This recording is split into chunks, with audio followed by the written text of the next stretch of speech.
temps difficile. Mes enfants, soyez bénis pour la bonne volonté que vous avez de vous améliorer et pour le désir que vous avez de prier pour aider vos frères.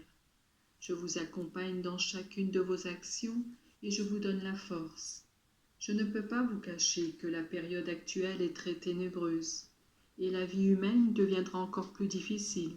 Et c'est pourquoi il est nécessaire que de votre côté, vous mobilisiez toutes vos énergies pour défendre le bien qui reste et avec lui ces valeurs morales et spirituelles qui servent à élever l'homme au-dessus des animaux. Mes enfants, ne vous laissez pas tromper par ceux qui sont des loups déguisés en agneaux. Regardez les fruits si vous voulez connaître l'arbre. Eh bien, les fruits sont ceux-ci: manque de foi, oisiveté, violence et rébellion contre tout ce qui montre du doigt un sacrifice à accomplir ou qui invite à l'ordre.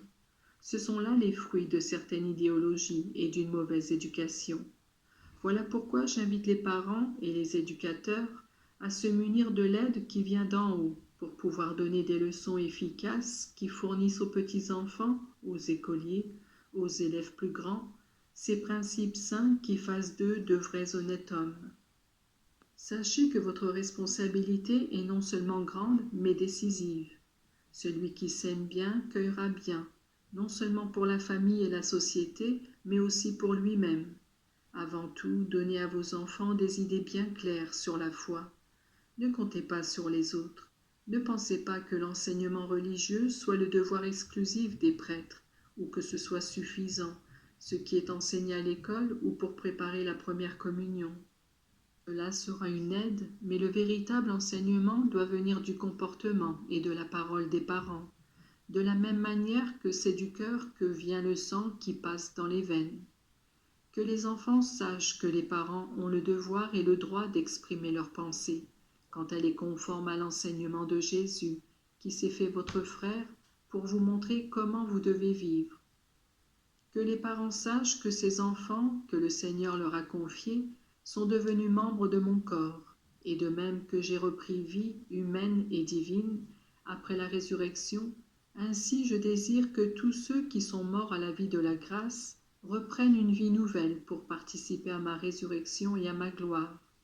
Je veille sur tous, et je veux que tous soient sauvés. Mais vous tous, vous devez me donner un coup de main. N'attendez pas l'irréparable. Ne jouez pas l'éternité pour les peu d'années de vie. La vie est un grand don, et c'est une période de test que vous devez réussir. Voyez combien de souffrances, combien d'incertitudes, combien de tristesse elle porte en elle-même. Quand la foi n'illumine pas une existence et que la vie éternelle ne vous attire pas, le fait de vivre ne paraît-il pas moins beau?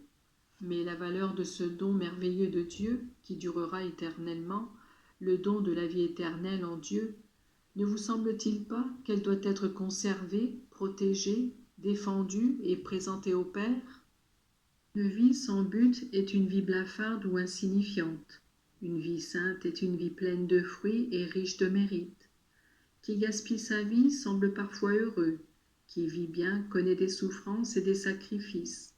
Mais même dans le sacrifice, les bons savent se réjouir comme dans une bonne chose. Je regarde beaucoup de jeunesse, flétrie par le vice et vieillie prématurément, et je vois beaucoup de jeunes qui sont fatigués de vivre, parce que dans le vice, ils n'ont pas trouvé la joie dont ils rêvaient. Vous pouvez, avec vos prières et vos œuvres, les approcher tous, pour faire savoir où ils peuvent trouver le vrai bonheur. Quand vous faites du bien au corps, ne limitez pas votre action. Ce serait une œuvre bonne, faite à moitié. Vous rappelez-vous les miracles accomplis par moi durant ma vie? Ils avaient pour but de donner la foi et de ramener à la lumière de Dieu des âmes qui l'ignoraient. Mes enfants, vous aussi faites ainsi si vous ne voulez pas rendre vaine votre charité. Les hommes ont besoin de Dieu, et des apôtres sont nécessaires, qui avec générosité et avec clarté leur en parlent pour les stimuler, pour les relever, pour les rendre bons et heureux. Votre insertion dans cette famille doit être un stimulant vers les hautes cimes de l'apostolat chrétien, en ayant à l'esprit les nécessités urgentes de l'époque actuelle. Soyez des cloches qui sonnent le tocsin, soyez des sentinelles vigilantes qui gardent le patrimoine de la foi, Soyez comme des anges, et tandis que vous portez la paix, annoncez la volonté de Dieu.